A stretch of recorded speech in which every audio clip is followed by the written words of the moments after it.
Oh, pardon ya.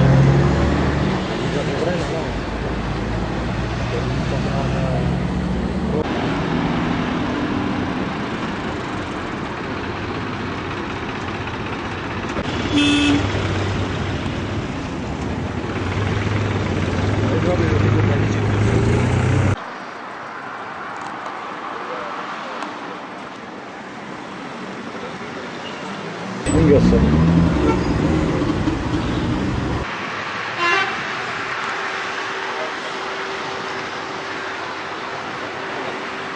Bundan beri biz rapor tutmuyoruz, anlaşmalı rapor tutmuyoruz. Ancak sen yaralı olarak hastaneye gidiyorsun, rapor.